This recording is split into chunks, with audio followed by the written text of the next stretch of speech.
ఇప్పుడు చెప్పాల్సిన అవసరం కూడా ఉంది. టోటల్గా నువ్వు ఎంత యాక్షన్ చేసి మాది ఇప్పుడు కుటుంబము, మాది అట్లా కుటుంబము, మీది ఇదని ఇవన్నీ కాదు.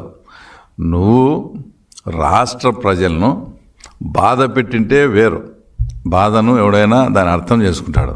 కానీ ఈ 5 ఏళ్ల కాలంలో రాష్ట్ర ప్రజలను నువ్వు భయపెట్టావు. బాధ వేరు, భయం వేరు.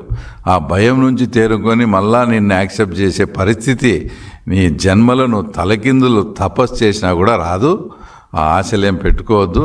ఇంకోటి మాట్లాడితే చంద్రబాబు నాయుడు గారిని హత్య రాజకీయాల వైపు చేయాలని చూస్తాడు. ఆ టైంలో జరిగినాయని.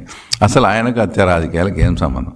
అసలు ఒకవైపు మేము సార్ వాడు ఇన్ని చేసినాడు పులిందల్లో, మనం వాడు 100 చేస్తే ఒక 5% అన్నా మనం చేయకపోతే మనల్ని నమ్మరు సార్, కొన్ని చేయాలని మేము సార్ను ప్రాధేయపడతా అంటే కూడా నో డెమోక్రసీ వేవ్లోనే పోవాలి, నేను అట్లాంటి చెడ్డ పనులే మనకు వద్దని మాకు ఆయన క్లాస్ పీకుతా అంటే, మళ్ళీ ఆ తర్వాత నీదేదో ఆయన హత్య రాజకీయాలకు పోయినట్టు ఆయన హత్యారాజు నీలాగా ఆయన్ను జైల్లో పెట్టేయాలా, నీలాగా అట్లాగానా చంద్రబాబు నాయుడు గారు ఇప్పుడు ఏదో సామెత చూడు, అలుగుట ఎరుంగని అజాత శత్రువు అని. ఆ ఆలోచన చంద్రబాబు నాయుడు గారికి 1% వచ్చిందనుకో, నీతో ఇబ్బంది పడిన అనేక మంది బాధిత కుటుంబాలు, తర్వాత నేను కూడా అవన్నీ, ఎందుకంటే మా చిన్నాయన కూడా మీరు అధికారంలో ఉండబట్టి మా చిన్నాయన మర్డర్ అయినాడు.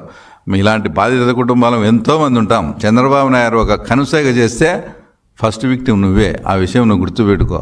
ఆయనకు హత్య రాజకీయాలు కానీ అన్డెమోక్రటిక్ వేలోనే వద్దని మాకు నచ్చ చెప్తా, మేము ఎంత ప్రాధాయపడతానే మాకు ఆయన ఒప్పుకోకుంటే ఆయనకు హత్య రాజకీయాలు కనిపించే ఎంత దుర్మార్గుని అసలు నువ్వు.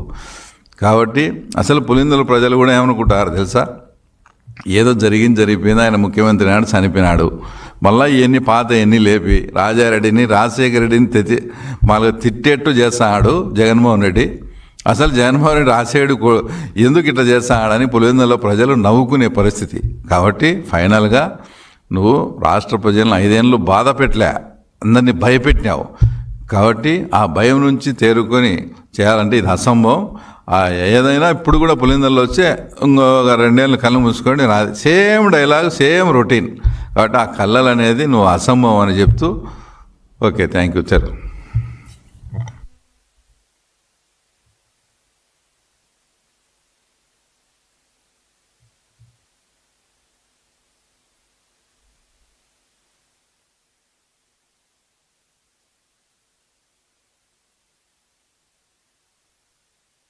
కుటుంబం యొక్క బ్యాక్గ్రౌండ్ అంటే ఆ కాలంలోనే కూడా మైనింగ్ వచ్చింది.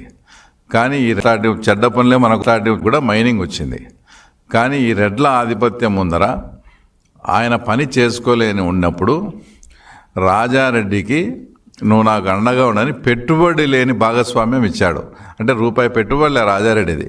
ఓరికి ఆ రెడ్ల సందులో నేను ఇబ్బంది పడతారా, నువ్వు కూడా రౌడీవే కదా, నిన్ను అడ్డం పెట్టుకుని ఉంటే నాకు కొంత మేలు జరుగుతుంది, నీకు పెట్టుబడి లేకుండా ఇంత వ్యాపారం ఇస్తానని అక్కడికి ఎంటర్ అయ్యి కాలక్రమేణా ఆ వెంకట నరసయ్యనే హత్య చేసిన